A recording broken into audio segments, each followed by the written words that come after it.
오늘 말씀은 신약성경 골로새서 1장 23절 24절 말씀입니다.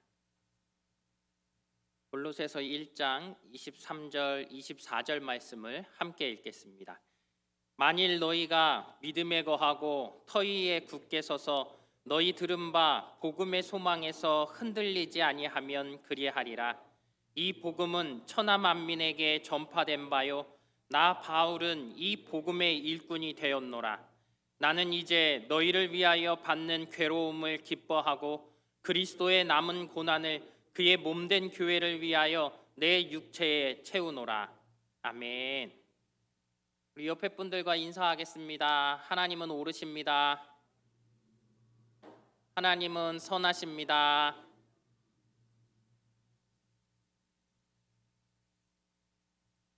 점심을 먹고 나니까 그래도 좀 힘이 생기죠.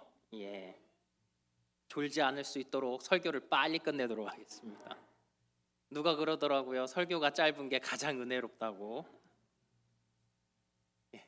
계속해서 말씀을 전하고 있는 것은 우리 골로새서를 통하여서 이 골로새 교회가 어려웠던 이 상황 속에서 어떻게 힘을 얻고 나아갈 수 있었는지 그 부분들에 대해서 우리가 계속 나누고 있습니다.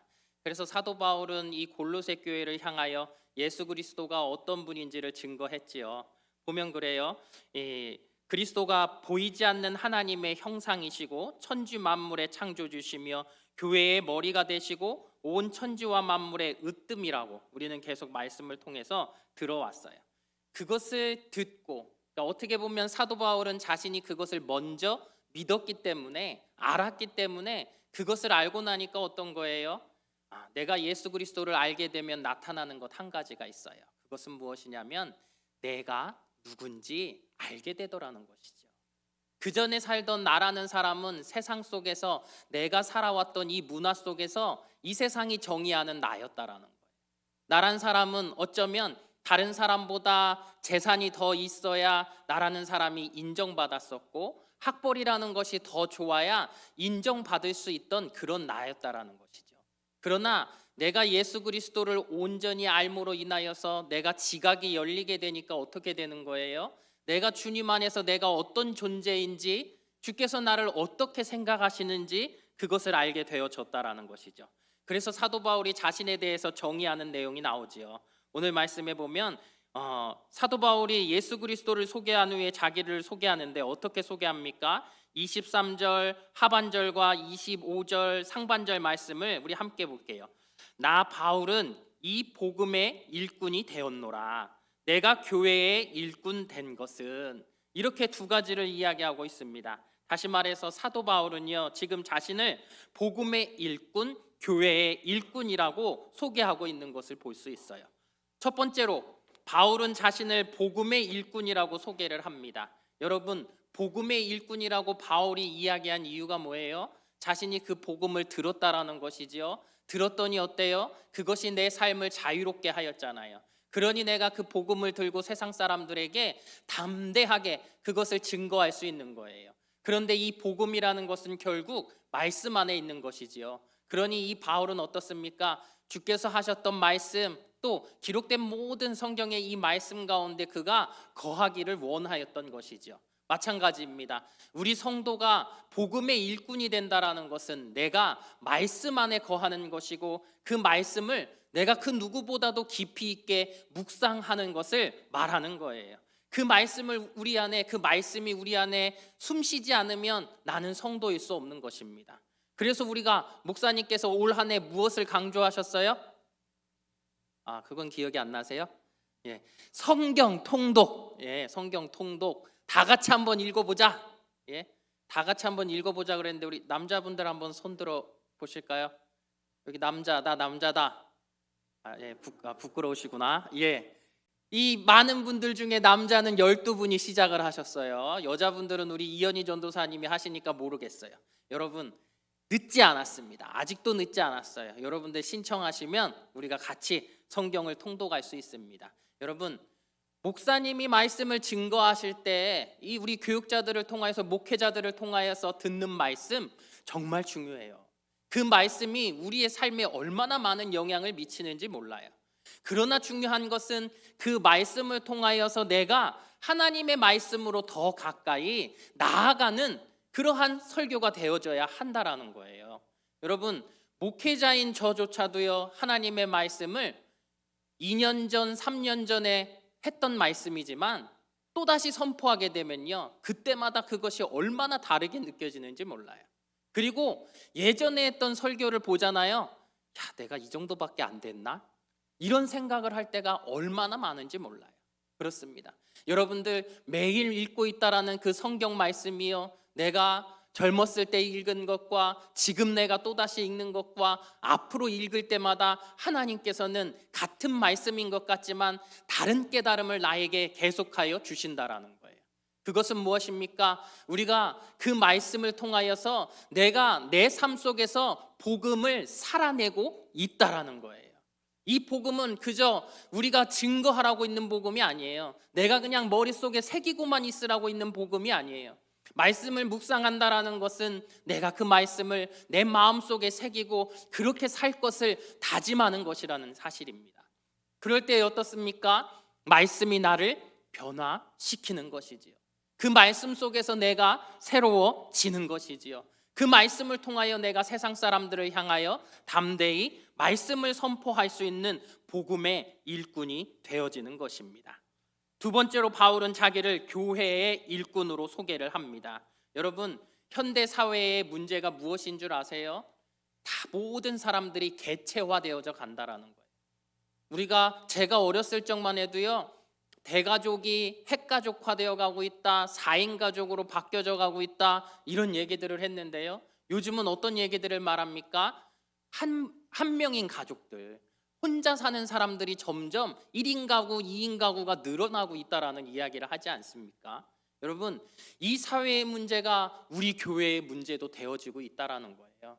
사람들이 자연스럽게 혼자, 둘이 이렇게 개체화되어지는 모습들 속에서 교회에 나와 신앙생활하는 부분들도 나 혼자만의 모습으로, 나 개인적인 신앙만 내가 잘 가지고 있으면 되지 하는 그러한 부분들을 갖추고 있다라는 거예요. 그런데 여러분 기억하십시오.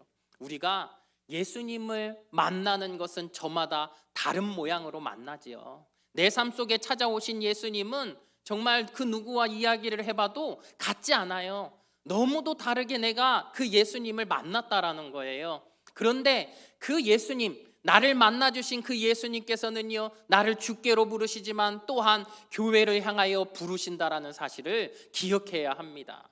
몸된 교회 안에 나를 온전히 이 지체로서 하나님께서 부르고 계시다라는 거예요. 그러니 나의 신앙생활이라는 것은 나 개인만을 위한, 나 개인으로 인한 신앙생활만이 아니라는 거예요. 나뿐만 아니라 우리의 공동체를 위한 그러한 신앙생활도 되어야 한다라는 사실입니다. 그래서 어떻습니까? 우리가 드려지는 이 모든 예배 속에서 각자의 달란트와 나의 수고로 통하여서 이 예배가 더 아름답게 세워져 나가는 것이겠지요. 오늘도 많은 찬양대가 하나님을 찬양했어요. 찬양의 달란트를 가진 이들이 아름답게 찬양을 해주니 하나님께서 영광을 받으실 뿐더러 우리의 예배가 풍성해지는 것이겠지요. 누구는 아침부터 일찍 나와서 또 이 안내위원으로 섬겨주셨어요. 그분들이 수고하여 주심으로 우리의 예배가 안정적으로 드려지는 것이겠지요. 누군가는 또 주차장에 나와서 주차 봉사를 합니다. 그 봉사함을 통하여서 모두가 안전하게 차를 주차할 뿐더러 많은 차들이 신속하게 주차를 하고 예배를 드릴 수 있는 것이겠죠. 또 누군가 식당에서 봉사를 해주었습니다. 그 봉사함을 통해서 어때요? 오늘 국수가 참 맛있더라고요. 그렇죠? 그 맛있는 국수를 우리가 먹을 수 있지 않았습니까? 그렇게 맛있게 먹고 또 이렇게 예배를 드릴 수 있지 않았습니까? 그렇습니다. 그러한 우리 각자에게 주어진 그 달란트를 통하여서 우리가 교회의 일꾼으로서 섬김을 다하는 것, 그것이 바로 우리에게 주어진 일이기도 하다라는 사실이에요. 그런데 이 사도 바울이 이런 자신이 복음의 일꾼이요 교회의 일꾼이라고 소개하면서 이야기하는 주제가 하나 있어요. 첫 번째 주제가 무엇에 대한 이야기입니까? 우리 24절 말씀이에요. 24절 말씀. 같이 있습니다. 나는 이제 너희를 위하여 받는 괴로움을 기뻐하고 그리스도의 남은 고난을 그의 몸된 교회를 위하여 내 육체에 채우노라. 아멘. 사도 바울이 자신을 복음의 일꾼, 교회의 일꾼으로 소개하면서요, 바로 끄집어내는 첫 번째 이야기가 뭐냐면요, 괴로움과 고난이라는 거예요. 괴로움과 고난. 여러분, 성도가 교회를 섬기고 말씀을 따라 살아가지만 때로는 우리에게 무엇이 있어요? 시련이라는 것이 있다라는 것이죠. 에베소서 1장 23절 말씀입니다. 보세요. 교회는 그의 몸이니 만물 안에서 만물을 충만하게 하시는 이의 충만함이니라. 아멘. 예, 교회는 누구의 몸이에요? 예수 그리스도의 몸인 것이지요. 그런데 이 안에 누가 계신 거예요? 만물을 충만케 하시는 예수 그리스도께서 이 교회 안에 계신 것 아닙니까? 그래서 어떻게 보면 우리 안에는 가장 평화로움이, 가장 기쁨이 우리 안에 샘솟듯이 있어요. 그러니 얼마나 기쁩니까? 주의 예배전 가운데만 나오면 내가 말씀을 통하여서 그 풍요로움을 누리고 내 삶 속에서 내가 다시금 일어날 수 있는 힘을 주시는 그 모든 말씀이 이 안에 있으니 기쁠 수밖에 없는 거예요. 그러나 거기에 빗대어 우리가 또 한 가지 알아야 할 것은, 그럼에도 불구하고 우리에게는 고난이, 역경이, 시련이 우리에게 있다라는 사실을 우리가 기억해야 한다라는 것입니다. 그러니 우리 어떻습니까? 교회 안에서 우리가 어떻게 보면 주의 말씀 안에 거하고 늘 주님을 위해 수고하는 나이지만, 나에게는 당연히 시련이 있을 수 있음을, 고난이 찾아올 수 있음을 우리가 기억해야 한다라는 거예요. 그것이 전혀 이상한 것이 아니라는 것입니다. 여러분, 그런데 우리가 교회에서 지금까지 이 많은 어르신 목사님들, 연세 많으신 목사님들이 무엇하고 말씀하셨어요? 또 우리 성도들이 복음을 전하며 어떤 이야기들을 합니까? 우리가 하던 이야기들은요, 예수 믿으면 복 받아, 그 집 아들 힘들지, 예수 믿으면 잘 될 거야, 이런 이야기들. 어디 몸이 많이 아파? 예수 믿어봐, 다 나을 수 있어. 그런 이야기들을 우리가 너무도 쉽게 했지요. 어떻게 보면 이런 것들은 샤머니즘적인 거예요. 그러한 이야기들을 했을 때 그 사람들이 복음이라는 것을 어떻게 보면 만병통치약과 같이 모든 것을 가능케 하는 것이라 생각하고 주의 전 가운데 나왔을 때 자신의 일들이 해결되어지지 않음으로 인하여서 실망하였던 적이 얼마나 많냐라는 거예요. 여러분들도 신앙생활하며 느끼지 않았습니까? 우리가 그 복음을 듣고 내가 주 앞에 나왔을 때 내 일들이 다 잘 되어진 것은 아니에요. 그러나 왜 이 일들이 잘 되어져 갔을까요? 저는 한번 생각해 보았어요. 생각해 봤더니 무엇입니까? 달라진 내 모습이 있더라는 거예요. 어떻게 달라졌을까요? 내 삶을 대하는 내 태도가 바뀌었는데요, 전에는 어떻게 보면 회사의 직원과 같이 내가 일했다라는 것이죠. 직원들은 어떻습니까? 월급 받고 받은 만큼만 일하는 거예요. 퇴근 시간이 기다려지고 빨리 퇴근하기를 원하죠. 그렇지 않습니까? 그런데 내가 예수 그리스도를 믿으니 어떻게 되는 거예요? 이 모든 일들 가운데 하나님께서 나에게 책임을 지워주신 것 같은 거예요. 내가 임직원같이 되어진 것이죠. 나에게 무엇인가 하나님께서 교회를 향하여 책임을 주셨고, 하나님께서 나를 향해 세상을 향하여 책임을 주신 것과 같은 그러한 열심인 일꾼으로 내가 바뀌어진 것은 아닙니까? 여러분, 그러다 보니까 내 삶이라는 게 어때요? 다른 사람들과 달라질 수밖에 없는 거예요. 책임을 갖는 내가 되어지니까, 온전한 교회의 일꾼, 복음의 일꾼이 되어지니까 나는 세상의 그 다른 사람들과는 다른 사람이 되어진 거예요. 그것이 여러분들에게 있는 다름은 아니겠습니까? 여러분, 그렇기 때문에 우리에게는 고난이 있을 수 있는 거예요. 그렇기 때문에 우리에게는 시련이 있을 수 있는 거예요. 교회 안에서도 그렇습니다. 여러분, 우리 성도들 가운데 항상 좋은 일만 있나요? 항상 우리가 좋은 소리만 듣나요? 주차 봉사를 하면서도요, 내 차 빨리 안 대준다고, 그렇죠? 왜 내 차가 먼저 왔는데 안 대줘요? 이런 이야기 듣지요. 식당에서 봉사를 하면서도 오늘 반찬은 왜 그래? 국수는 왜 이렇게 짜? 그런 이야기들을 들을 때마다 우리가 시험에 들 때도 있어요. 그런데 여러분 아셔야 돼요. 우리는 그렇게 우리의 사랑하는 성도들을 섬기면서 교회 안에서 내가 교회의 일꾼으로 내 모든 일을 감당하면서 나에게 그러한 시련이 있을 수 있다라는 거예요. 그런데 그 시련을 누군가가 감수하지 않는다면 어떻게 사랑하는 성도들이 교회 안에서 양육될 수 있겠습니까? 저는 우리 교회 학교 선생님들 너무 감사해요. 아니 저희 아들이요, 하율이가 이 예배 가는 거를 너무 즐거워하고요. 교회에 모임이 있으면 그 가는 거를 얼마나 기뻐하는지 몰라요. 토요일 날 모임이 있다 그러면 아이가 벌써 수요일부터 아빠 토요일 날 나랑 같이 교회 가야 돼. 아빠 나랑 같이 교회 가야 돼. 여러분, 이렇게 이야기할 수 있는 것 누군가의 수고가 있기 때문 아니겠습니까? 누군가의 헌신이 있었기 때문 아니겠습니까? 우리가 교회 안에서 내 신앙을 세워왔던 것도 마찬가지일 거예요. 나의 이 신앙이 거저 세워진 것입니까? 그렇지 않아요. 누군가의 수고와 누군가의 헌신이 나로 하여금 교회 안에서 자유롭게 예배드릴 수 있게 하여 주었고, 또 누군가의 헌신과 수고로 그 말씀을 내가 더 깊이 있게 나누게 되었고, 누군가는 나의 그 하소연과 나의 그 불평과 불만을 다 들어주었기 때문에 지금 내가 이렇게 믿음의 성장을 가져온 것은 아니겠습니까? 여러분, 우리에게는 그러한 고난을 감당할 수 있는 믿음이 있어야 합니다. 교회의 일꾼이라고 한다면, 내가 예수 그리스도를 온전히 안다고 한다면, 예수 그리스도께서 우리에게 아무런 값 없이 정말 그 구원의 은혜를 주신 것을 내가 온전히 마음속에 새기고 있는 자라면, 나 또한 아낌없이 내가 이 고난 가운데 동참할 수 있는 믿음이 우리에게 있어져야 할 것입니다. 여러분, 왜 오늘 말씀 가운데서 이 그리스도의 고난을 내 육체에 새긴다라고 했겠습니까? 그 그리스도의 고난이 우리를 향한 그 십자가의 사랑이 부족해서입니까? 그 고난이 부족하기 때문이냐는 거예요. 생각해 보면 그렇지 않지요.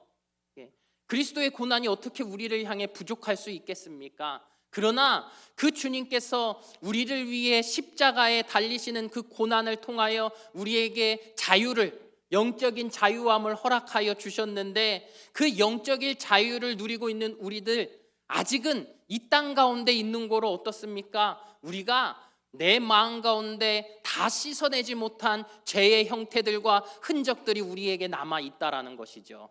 그러다 보니 이 땅을 살아가며 우리들은 아직도 부족함이, 연약함이 있다라는 거예요. 그래서 어떻게 보면 세상 속에서 여러 가지 상황들을 감당하며 상처를 받기도 하고 아픔을 겪기도 한다라는 것이죠. 그런데 그 예수님께서는 우리를 바라보며 그 마음속에 아픔이 없으시겠습니까? 고통이 없으시겠냐고요. 자녀된 우리들의 그 고난, 그 고통을 바라보시며 주께서도 그 마음 가운데 고통이 있으시겠지요. 아픔이 있으시겠지요. 그것을 남은 그리스도의 고난이라고 하는 거예요.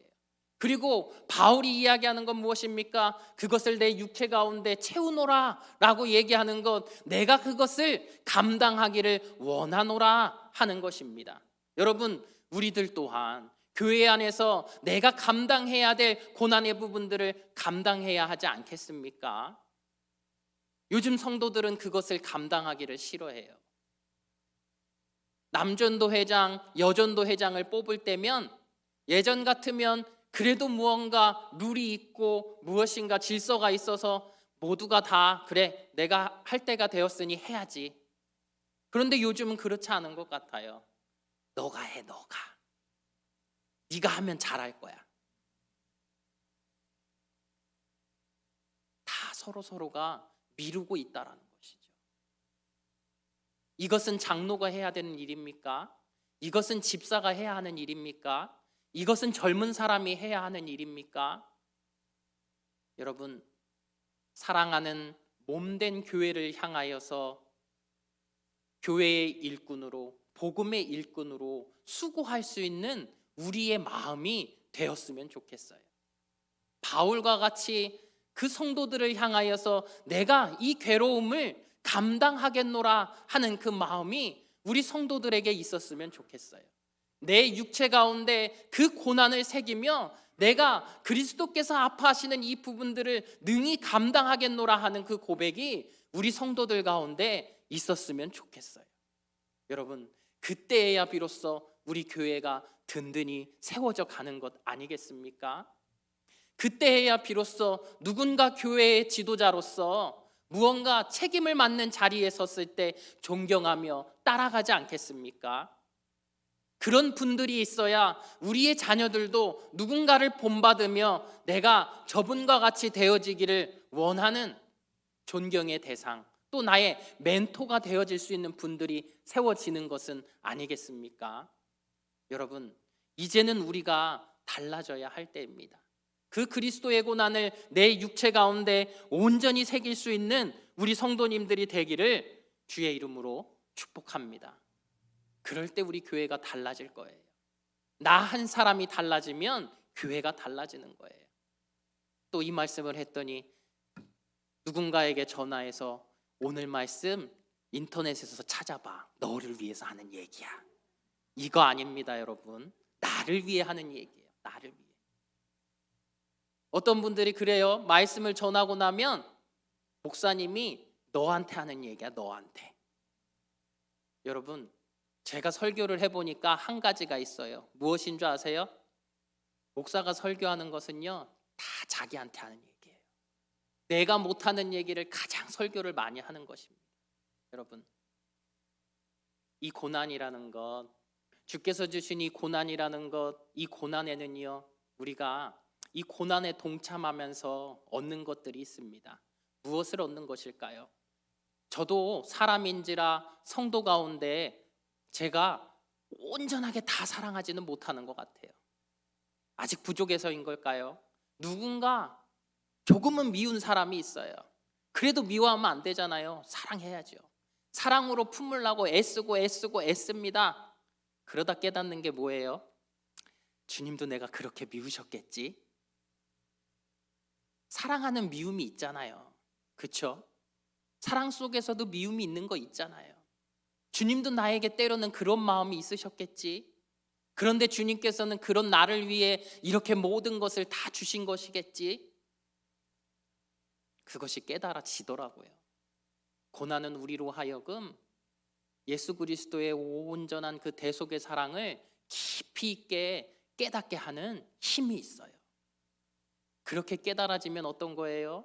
우리가 정말로 그 십자가의 사랑을 더 깊이 있게 알고 그 십자가로 우리는 더욱더 정말 그 예수 그리스도의 사랑을 향하여 온전히 나아갈 수 있게 됩니다. 그리고 정말로 주님의 그 부활하심을 우리가 소망할 수밖에 없어지게 된다는 거예요.